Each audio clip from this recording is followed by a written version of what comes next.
रंजीत सिवान। चली गई ससुरा जब से दारू खूब पीले,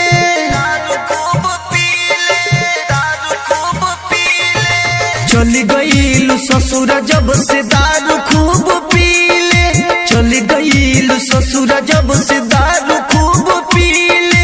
तू का जनबू बेवफा हो कैसे हम झीले, तू का जनबू बेवफा हो कैसे हम झीले, कैसे हम झीले।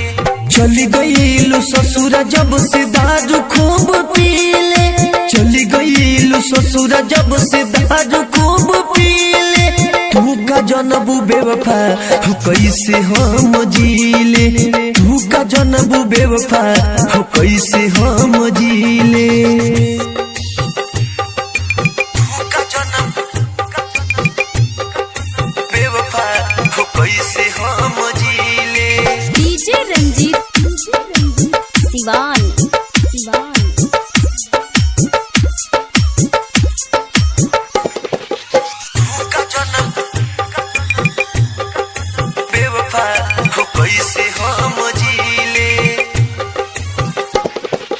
गौवा मुहल्ला में बानी बदनाम हो, घरवा से गाड़ी सुनी रोज सुबह शाम हो, घरवा से गाड़ी सुनी रोज सुबह शाम हो।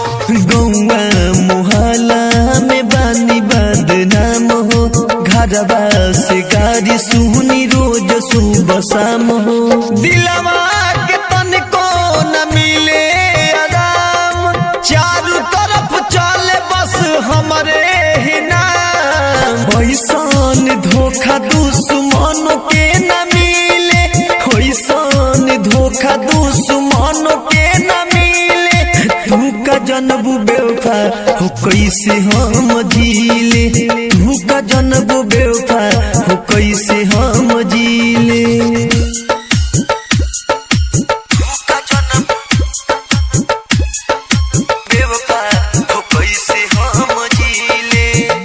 Director DJ Ranjeet Siwan. गुडू गिरी कहे प्यार नहीं करे, कौनो बेवफा खाती घुट घुटी न मरे, कौनो बेवफा खाती घुट घुटी न मरे। गुडू गिरी कहे प्यार नहीं करे, कौनो बेवफा खाती घुट घुटी न मरे। बीरबल बलमुआ करे रब से फरियाद, दिलवा से वो कर मिटा दो नया। सुनी के नाम तोहर दिलवा हिले, सुनी के नाम तोहर दिलवा हिले।